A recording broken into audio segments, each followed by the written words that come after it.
오늘 말씀을 통해서 기도하고 낙심하지 맙시다. 기도하고 낙심하지 맙시다라는 제목으로 말씀을 함께 나누겠습니다. 며칠 전 헝가리에서 좋지 못한 소식이 들려왔습니다. 부다페스트 다뉴브 강에서 유람선이 침몰이 되어서 많은 희생자들을 낳게 되었죠. 그런 사고가 있어서 그런지 모르지만 인터넷상에 하나의 그 뉴스를 보니까 물에 빠졌을 경우에 생존 수영법을 어떻게 해야 되는지에 대한 글이 올라왔습니다. 그걸 한번 쭉 읽어보았는데 굉장히 자세하고 다양한 생존 수영법을 설명해 놓았더라고요. 보통 누워서 생존 수영법 하는 방법도 있고 엎드려서 하는 거 또는 새우등처럼 말아서 하는 법도 그 글을 통해서 처음 좀 보게 되었습니다. 간략하게 설명을 드리면 물에 빠지면 몸에 힘을 빼고 이제 들어 눕는 거죠. 귀가 물에 잠길 정도로 이제 하늘을 쳐다보고 눕습니다. 그리고 폐에는 이 부력을 사용하기 위해서 공기를 가득 채워 넣죠. 그리고 양 다리와 양 팔을 쭉 펴는 겁니다. 그래서 물과 닿는 면적을 좀 넓게 해야 가라앉지 않을 수 있기 때문에 온몸을 이제 쭉 펴게 되는 겁니다. 또 설명을 보니까 엉덩이가 살짝 물에 가라앉으려고 할 때에 발로 살짝 물을 밟으면 이제 몸이 뜬다고 합니다. 그 자세한 내용들을 쭉 보면서 이제 머릿속에 그려지잖아요. 어떻게 해야 되는지. 근데 쭉 읽고 밑에 댓글을 보니까 재밌는 댓글이 있습니다. 백날 말로 듣고 글로 읽어도 연습하지 않으면 소용이 없다. 물에 빠지면 아무것도 기억 안 난다. 라는 글이 있더라고요. 그 말이 좀 표현이 맞는 것 같습니다. 수영하는 법을 이론적으로 아무리 설명해 주어도 할 줄 모르는 사람은, 해보지 않은 사람은 이해가 되지 않는 거예요. 직접 물에 들어가서 그렇게 해봐야 어느 부분이 좀 부족하는구나 라는 것을 느끼게 되는 거죠.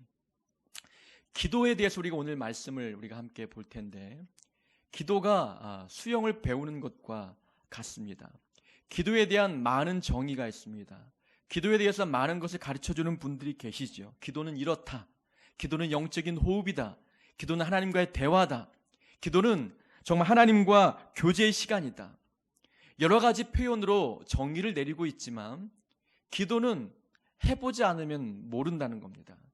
아무리 이론적으로 설명을 하고 기도는 이렇게 하는 겁니다 가르쳐 주어도 기도를 해본 사람은 그 이론적인 가르침이 이해가 됩니다. 이 이론적인 가르침을 통해서 기도해본 사람은 내 기도가 어느 부분이 잘못되었었구나, 기도의 방향을 어떻게 고치면 되겠구나, 무엇이 부족했구나, 이것을 기도해본 사람은 안다는 거죠. 수영을 해본 사람은 글을 통해서도 생존 수영법을 읽으면 이해가 되는 것처럼 기도를 해본 사람은 기도에 대한 가르침이 은혜가 되고 들으면 들을수록 이해가 되는 겁니다.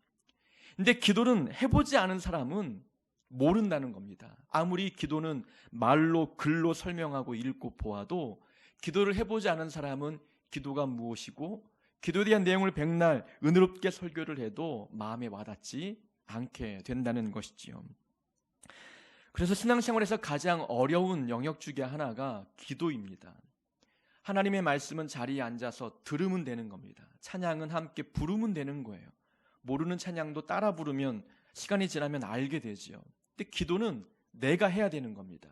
내가 시간을 투자하고 입을 벌려 하나님 앞에 기도하는 이 기도는 내 노력이 첨가되어야 되기 때문에 많은 그리스도인들이 가장 어려워하는 부분이 바로 기도라는 것입니다. 기도는 하나님이 살아계심을 믿지 못하면 절대 나오지 않는 게 기도입니다. 하나님이 살아계신 분임을 믿는 사람들만이 하는 기도예요. 그리고 하나님께서는 기도를 통로로 역사하신다는 것을 믿는 사람들이 기도하는 겁니다. 하나님께서는 우리에게 필요한 것이 무엇인지 알고 계셔요. 필요하기 때문에 그냥 줘도 되지만 하나님은 기도의 방법을 통해서 우리에게 그것을 주기를 원하신다는 겁니다. 왜냐하면 기도는 우리와 하나님과의 영적인 교제 시간이기 때문에 하나님은 기도를 통해서 우리와 교제하시고 우리에게 필요한 것들을 공급해 주기를 원하시는 겁니다. 그래서 하나님은 기도를 통해서 역사하신다, 그런 분이시다라는 것을 믿는 사람들만이 위기의 상황에서 기도합니다. 그리고 모든 기도, 하나님은 모든 기도에 응답하시는 분이시다. 이런 확신이 있는 사람들만이 기도를 포기하지 않습니다. 늘 말씀을 기도 이야기가 나올 때마다 제가 강조하죠. 모든 기도는 응답이 됩니다. 다만 내가 원하는 대로 응답되는 것이 아니라 하나님이 보실 때에 좋은 것으로 우리에게 응답해 주신다는 것이지요. 내가 A를 원했지만 A를 주지 아니하시고 B가 나에게 더 좋다 여기셔서 B로 응답하실 때가 있다는 겁니다. 그래서 따지고 보면 모든 기도는 응답이 된다는 겁니다. 그래서 우리가 기도를 쉽게 포기하지 않아야 되는 이유 중에 하나는 내가 드리는 모든 기도가 응답이 되기 때문입니다. 근데 기도하면서 어릴 적부터 늘 고민이 하나가 있었어요. 기도하는데 사람이 잘 변하지 않는다는 겁니다. 주변에서 많은 신앙인들을 보면 기도 좀 한다는 사람들을 보면은 왜 그렇게 고집이 센지, 왜 그렇게 아집이 강한지, 왜 그렇게 참 독선적이고 이기적인지, 그 모습을 볼 때마다 기도의 내용에 문제가 있는 것인지, 기도를 도대체 어떻게 해서 그렇게 마음의 변화, 영적인 성장이 이루어지지 않은지 고민될 때가 있어요. 우리도 기도를 많이 하지만 기도할수록 하나님의 마음을 더 많이 아십니까? 그래서 믿음이 성장하십니까? 아니면 기도는 하는데 변화가 없습니까? 기도는 일방통행이 아니라 쌍방통행이 되어야 합니다.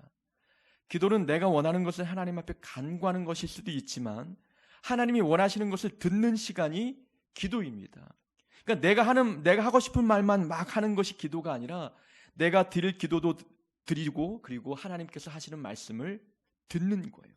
그것을 듣지 않기 때문에 변화가 없는 겁니다. 그럼 하나님의 말씀이 어떻게 들려지느냐? 그래서 기도와 말씀을 함께 해야 된다는 거죠. 말씀을 읽고 묵상하고 설교를 듣고 때로는 암송도 하면서 기도가 함께 병행이 되어야만 하나님께서 기도 중에 내가 읽었던 말씀, 내가 들었던 말씀, 내가 암송했던 말씀을 마음에 떠올려 주는 겁니다. 그것이 기도 중에 하시는 하나님의 음성인 거예요. 그래서 기도할 때 하나님의 음성이 들리지 않는다. 그것은 내가 성경 말씀을 잘 모르기 때문에 그런 겁니다. 그러니까 대부분 기도는 하는데 변화가 없다. 그래서 듣지 못하기 때문입니다. 듣지 못하는 이유 중에 하나가 바로 하나님 말씀에 대한 무지가 있기 때문에 기도는 해도 들리지 않는 겁니다. 성경을 읽고 묵상하고 내용을 많이 알면요, 기도 내용도 달라질 뿐만이 아니라 하나님의 음성이 더 쉽게 들리는 겁니다. 우리 지난 주일에 우리 교회 집사님 기도하셨잖아요. 기도 내용이 참 은혜가 되지 않습니까? 우리 교인들이 하는 기도 내용 자체가 참 은혜가 되는 이유 중에 하나가 말씀을 근거로 기도한다는 거예요. 이 기도 내용 속에 성경 구절이 들어가 있고 성경 말씀이 포함되어 있는 거예요. 이런 기도를 하나님이 좋아하시고 이런 기도가 바로 말씀에 근거한 기도를 드리는 거예요. 그게 그 기도가 하나님의 음성을 들을 수 있는 가장 좋은 방법이 되는 것입니다. 그래서 기도해도 변함이 없다. 그것은 내가 할 말만 하고 듣지 않기 때문이며 들리지 않는 이유는 말씀에 대한 무지 때문임을 우리는 기억해야 됩니다. 기도를 바르게 하는 사람은 인생의 주도권을 하나님께 이양해 드립니다. 기도는 내 생각과 의지를 내려놓는 것이기 때문에 내 모든 인생을 하나님께 맡기는 것이 기도입니다. 우리는 착각할 때가 있어요. 기도는 내 계획을 하나님께 허락받는 시간이라고 생각해요. 하나님, 저 이거 할 텐데요, 이거 도와주세요. 내가 세운 계획을 하나님께 허락받는 시간이 아니라 하나님께서 원하시는 계획을 내가 순종해 가는 것이 기도를 통해서 나타나야 된다는 것입니다. 그래서 우리는 날마다 우리가 해야 될 계획도 세워야 되지만 기도하면서 계획을 세워야 하고 또 계획을 이행해 나갈 때도 기도하는 과정 중에 그 계획을 실천해 가야 된다는 겁니다. 그래야 하나님의 뜻과 우리의 하나님의 뜻에 벗어나지 않는 삶을 살 수 있기 때문에 그렇습니다. 그래서 기도는 모든 것을 하나님께 맡기는 겁니다. 내 계획과 생각을 내려놓고 하나님께서 내 인생을 인도해 가시도록 내어드리는 시간이 바로 기도입니다. 그래서 많은 분들이 기도는 영적인 호흡이다, 기도는 내려놓음이다, 이런 식으로 기도에 대한 정의를 내리고 있는 것이지요. 이렇게 말씀을 드려도 기도를 해보신 분들은 이해가 되는 겁니다. 아, 지금까지 내 기도의 방향이 잘못되었구나. 다시금 마음을 다잡는 시간이 바로 기도에 대한 말씀을 들을 때 기도를 해본 분들이 느끼는 감정들입니다. 오늘 본문은 두 가지 내용에 대한 사건이 나옵니다. 그러나 두 내용이 공통적인 주제가 기도에 대한 주제를 다루고 있지요. 첫 번째 이야기는 과부와 재판장의 이야기가 나옵니다.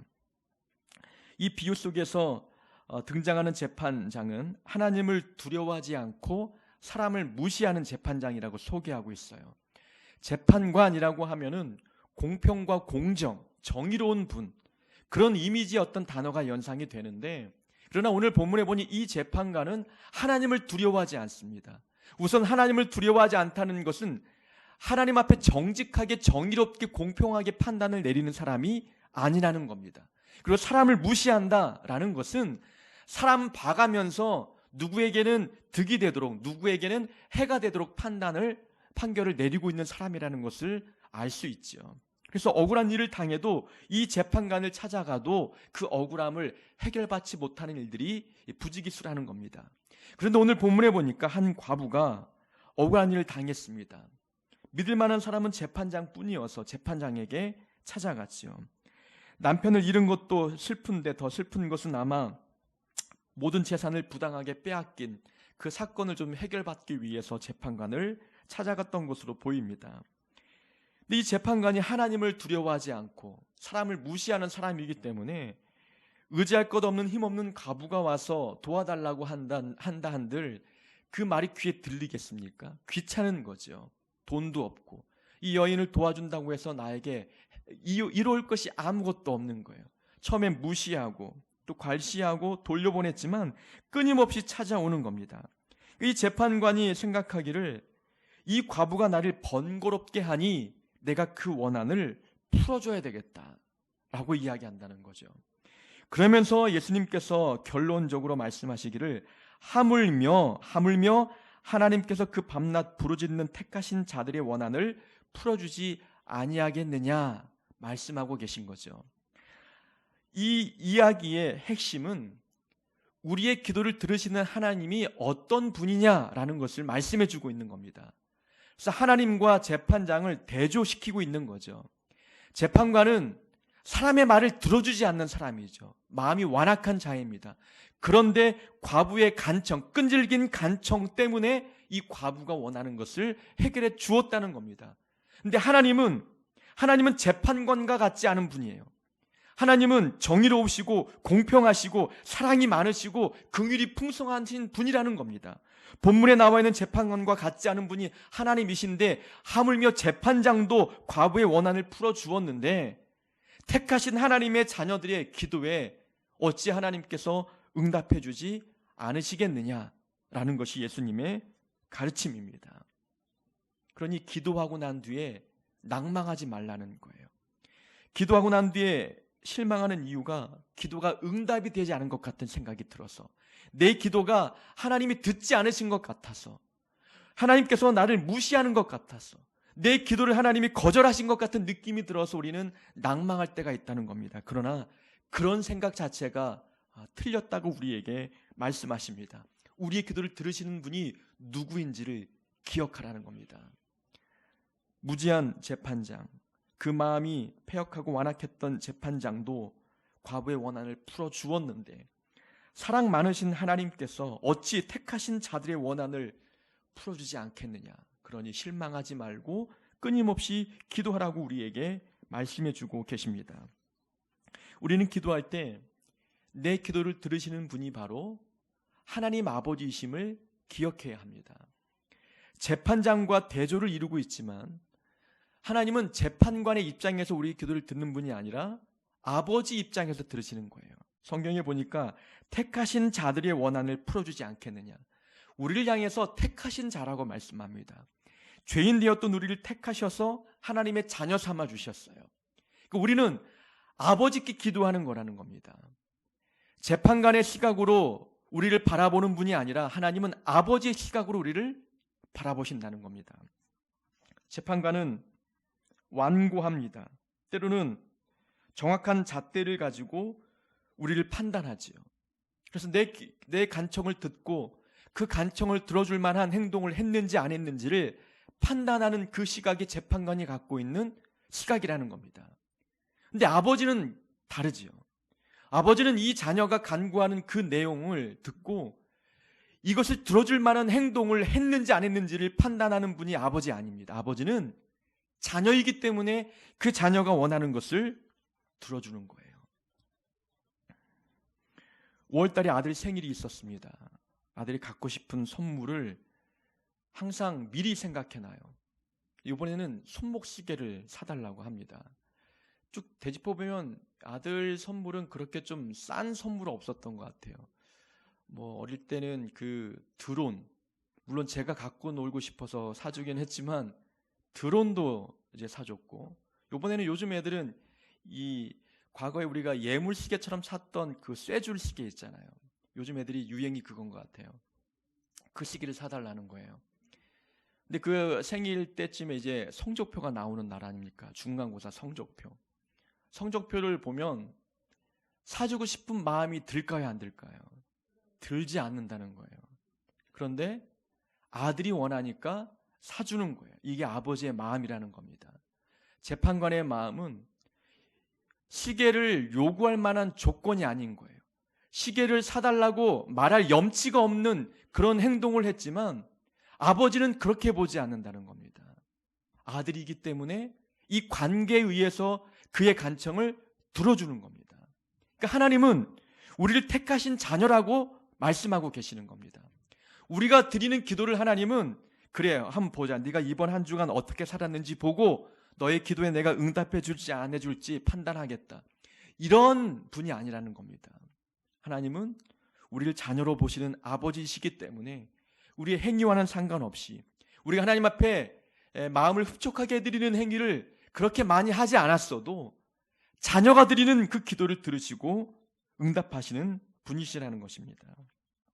하나님을 아버지라고 믿는 사람들은 아버지는 내 기도에 분명히 응답하실 거야 라는 분명한 확신이 서게 된다는 겁니다.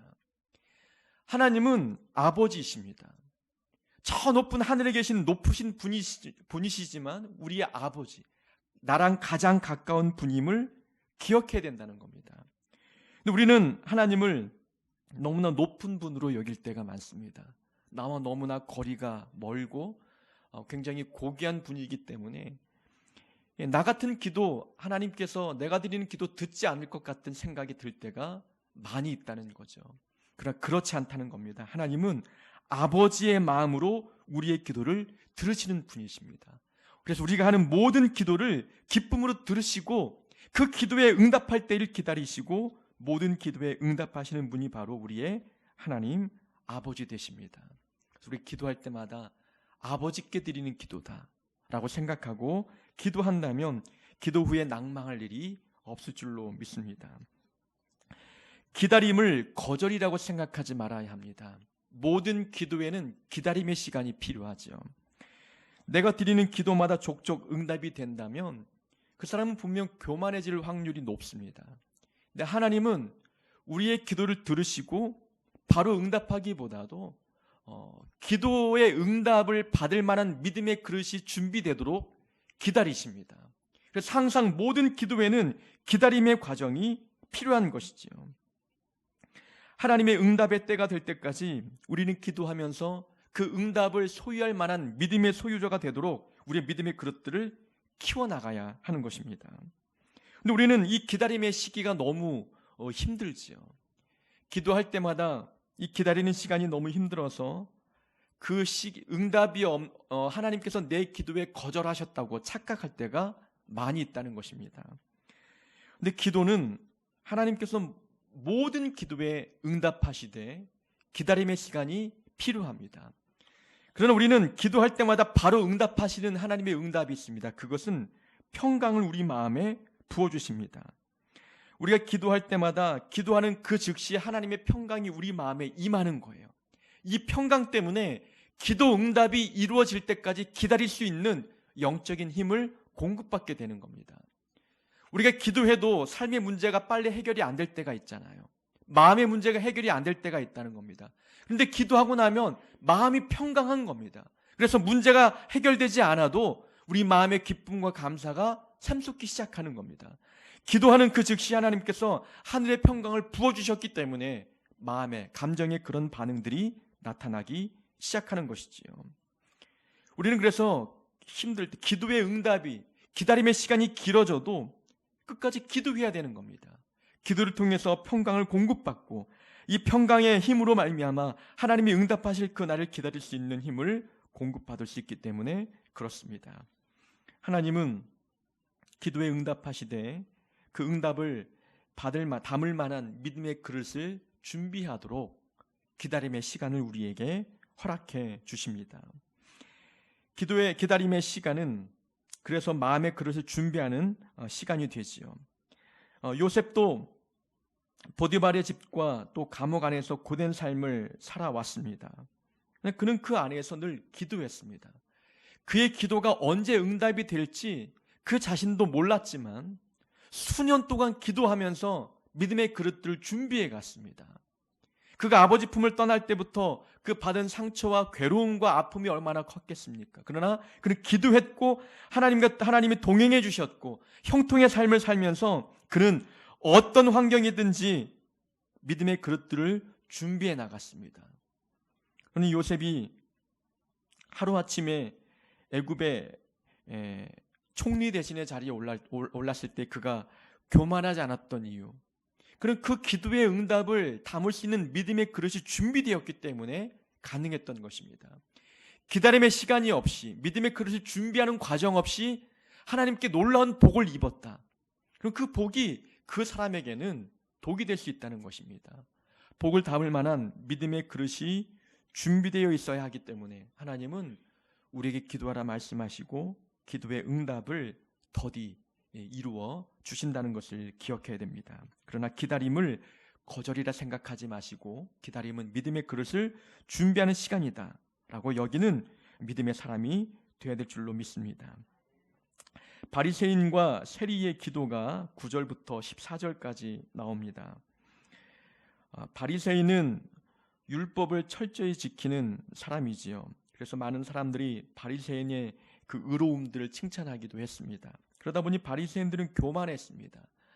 나는 의로운 사람이다 라고 하는 그런 자부심을 느끼며 신앙생활을 해왔지요. 그의 기도의 내용을 보니까 그가 어떻게 살아왔는지 삶이 보이지 않습니까? 하나님, 나는 다른 사람들처럼 토색, 불의, 간음을 하지 않았습니다.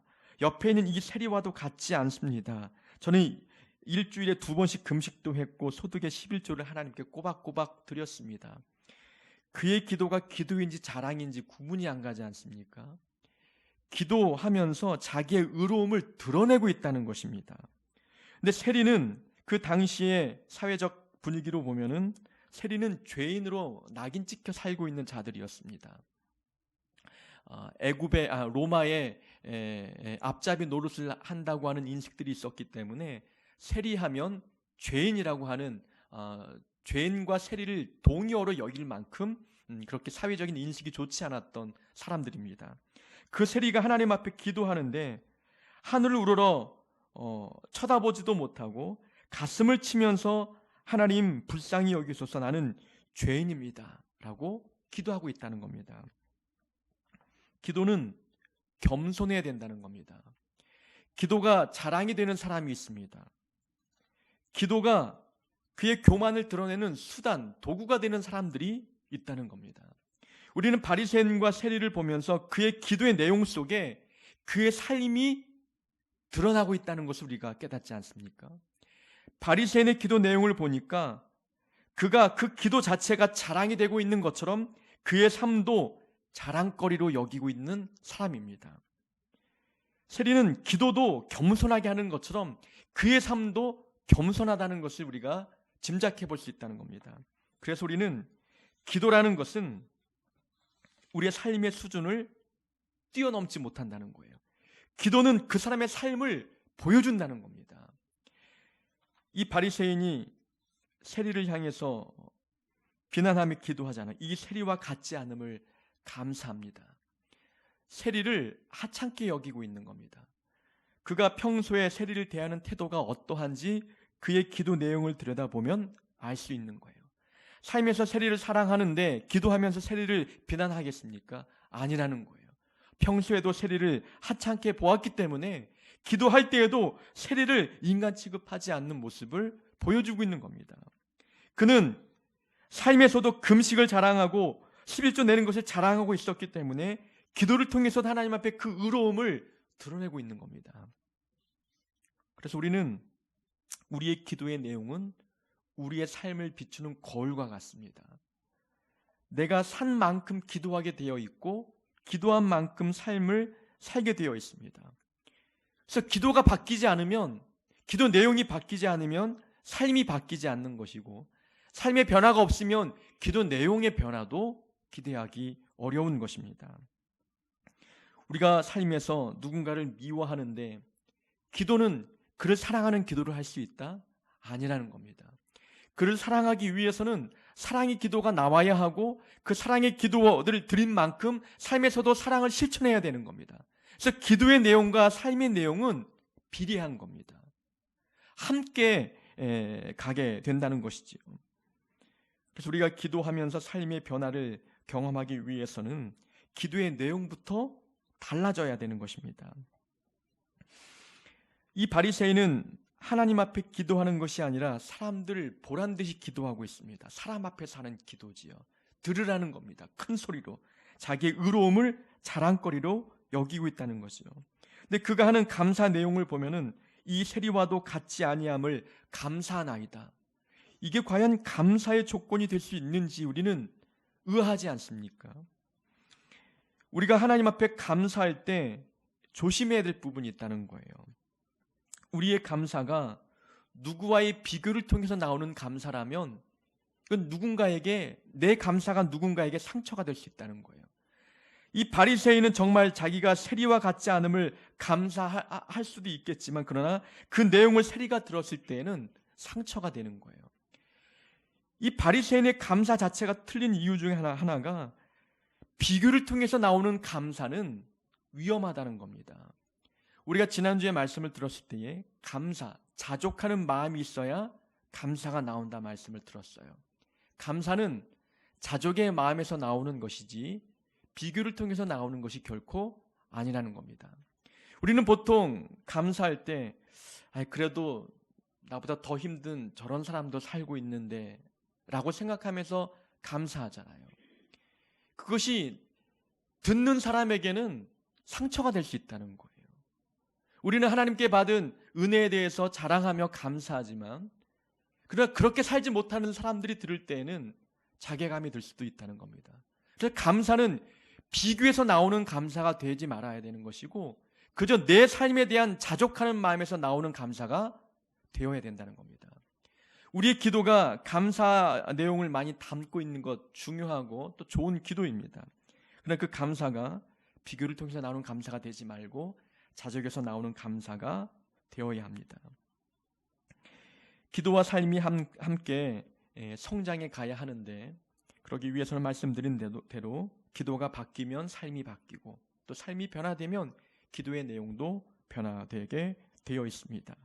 겸손한 삶을 살아야 겸손한 기도가 나옵니다. 기도는 결코 우리의 의로움을 자랑하는 도구가 아닙니다. 기도를 통해서 우리의 교만함을 드러낼 수 있다는 것 기억하셔서 혹시 나의 기도가 의로움을 자랑하는, 그래서 내 어떤 의로움을 높이고자 하는 그런 수단으로 기도를 사용하고 있지 않은지 우리 기도를 돌아보면서 겸손한 기도할 수 있는 자들이 되어야 될 줄로 믿습니다. 기도는 정말 쉬운 것은 아닙니다. 그런 하나님 살아계심을 분명히 믿는 자들, 또 모든 도움이 하나님께로부터 옴을 믿는 사람들은 어떤 경우에서든지 기도합니다. 그래서 매일 기도하시면서 영적인 호흡을 누리면서, 그래서 영적인 호흡을 통해서 하나님으로부터 생명을 공급받음으로 말미암아 우리의 믿음의 뿌리가 깊어지고 성령의 열매를 삶에서 많이 거둘 수 있는 자들이 되기를 주의 이름으로 축원합니다.